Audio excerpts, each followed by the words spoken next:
Mesdames, Messieurs, merci d'accueillir sur scène Rémi Rioux, secrétaire général adjoint du ministère des Affaires étrangères et du Développement international, France.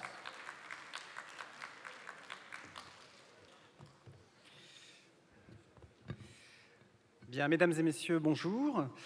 Un mot d'abord, évidemment, pour remercier chaleureusement les autorités sénégalaises pour leur accueil et les organisateurs de ce forum économique. Je crois que l'une des très grandes réussites du sommet de la francophonie de Dakar sera et restera le fait d'avoir permis une pesée précise de l'économie francophone. Je m'appuie évidemment, bien sûr, sur tous les travaux préparatoires à ce sommet et sur, il a été cité ce matin, le remarquable rapport de Jacques Attali, préparatoire à ce sommet également, qui est paru en août dernier. Le potentiel économique de l'espace francophone est immense et il doit être beaucoup mieux valorisé par l'ensemble de ses acteurs. L'espace francophone est déjà un espace d'opportunité. Il couvre les 5 continents. Il représente le 6e espace géopolitique par sa population, 230 millions de francophones, et pourrait devenir, si nous y travaillons tous ensemble, le 4e à l'horizon de 2050. Et puis, je crois qu'il ne faut jamais se lasser, on les a déjà cités ce matin, il faut toujours garder en tête les chiffres clés du poids économique de la francophonie, 16% du PIB mondial, un taux de croissance moyen de 7%, 14% des réserves mondiales de ressources minières et énergétiques, 15% des investissements directs étrangers. Et tout cela pour seulement 4% de la population mondiale, ce qui suppose un effet de levier, une capacité, un dynamisme, une richesse exceptionnelle. Et il faut en avoir conscience. Et puis surtout, l'espace francophone est un espace d'avenir. Notre démographie reste très dynamique. On parle de 770 millions en 2050. Les besoins en infrastructures, évidemment, d'abord en Afrique, sont énormes et vont porter à moyen terme la croissance de la zone francophone. Et puis, les nouvelles technologies, en particulier, le paiement mobile, l'e-santé, le big data, vont eux aussi accélérer le développement et l'intégration de notre espace.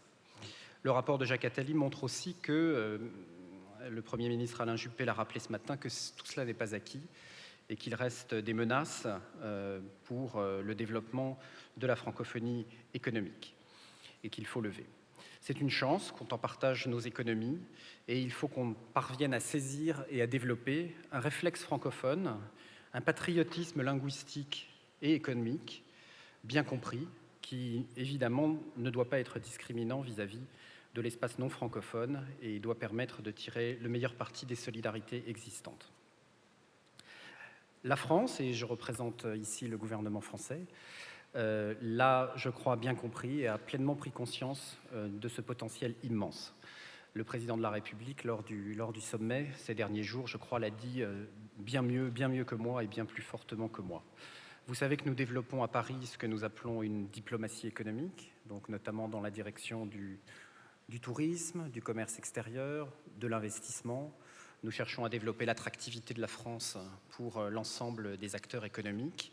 Et dans ce cadre, je crois qu'une priorité francophone doit être assignée pour réaliser le potentiel que j'indiquais à l'instant. Deux voies me paraissent prioritaires dans cet ensemble de la diplomatie économique. D'abord, la question, elle a été très bien dite ce matin, la question des ressources humaines, qui est absolument essentielle. Il faut valoriser l'ensemble des talents de nos pays et c'est la volonté du gouvernement français. Plusieurs points dans ce domaine. Vous savez que nous venons de lancer une plateforme numérique le 26 novembre dernier qui s'appelle France Alumni, donc qui cherche à connecter, à dynamiser l'ensemble des étudiants et anciens étudiants qui sont passés en France, qui ont eu une scolarité dans un lycée français à l'étranger ou dans une université française. C'est un réseau, je pense, tout à fait fondamental. Évidemment, nous continuons à apporter notre appui au système éducatif, en particulier en Afrique francophone. Le programme 100 000 profs qui a été mis en place au début de cette année a pour objectif de former beaucoup plus de professeurs de français pour enseigner dans les pays francophones et j'ajoute dans les pays francophiles qui sont aussi une cible de cette politique.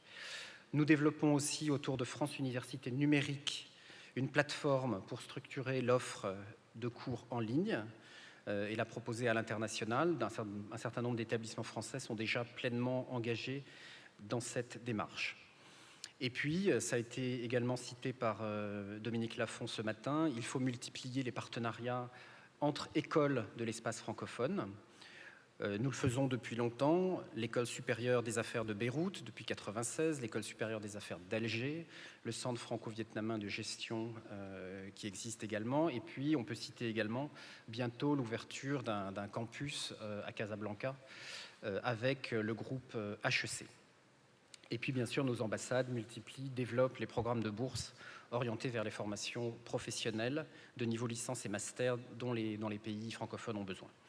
J'ajoute un dernier point, je sais qu'il est sensible, mais nous présenterons prochainement au Parlement une réforme de la politique des visas avec la création d'un passeport, ce qu'on appelle un passeport talent, qui offrira la possibilité à tout étranger venant en France dans le cadre d'une activité professionnelle reconnue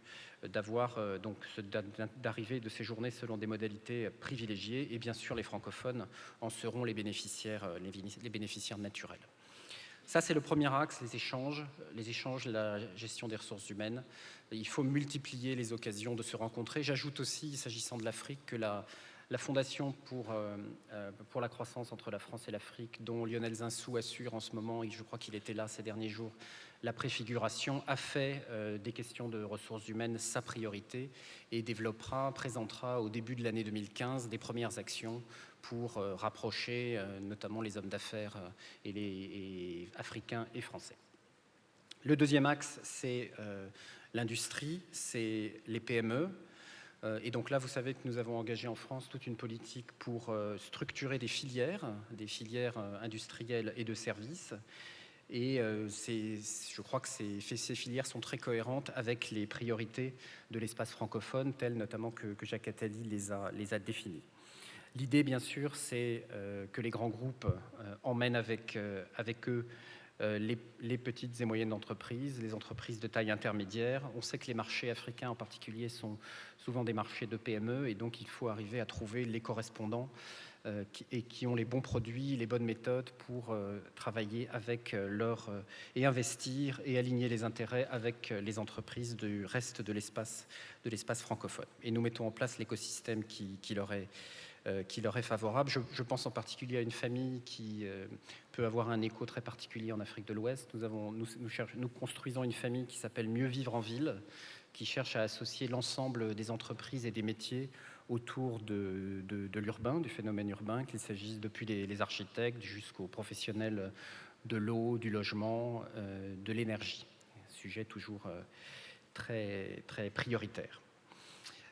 Ça, c'est pour la contribution française. Évidemment, la francophonie économique ne sera possible et ne se développera que si l'ensemble des acteurs y participent, les acteurs francophones, les acteurs francophiles. La stratégie économique qui a été approuvée lors du sommet de ces derniers jours, sous la direction de l'Organisation internationale de la francophonie, sous le rôle aussi très actif du Maroc, qui a présidé le groupe de travail qui était à l'origine de ces travaux, est une étape essentielle qu'il faut à présent opérationnaliser et développer. Tous les chefs d'État en ont parlé lors du sommet. Et donc ça, c'est un point qui a été relevé et qui est extrêmement positif. La nouvelle Madame Michel Jean, la nouvelle directrice générale de l'OIF, en a fait également un axe fort de son mandat qui commence. Tout cela, évidemment, c'est pour la partie publique. Cela n'a de sens que si les autres acteurs de la société civile francophone se saisissent également de cette dimension de la francophonie, et d'abord les entrepreneurs. Et je suis, de ce point de vue, extrêmement heureux qu'un entrepreneur me succède à cette tribune. C'est monsieur Karim Sy, qui était mon voisin ce matin et qui aura beaucoup de choses, j'espère, complémentaires à vous indiquer. Voilà, je vous remercie.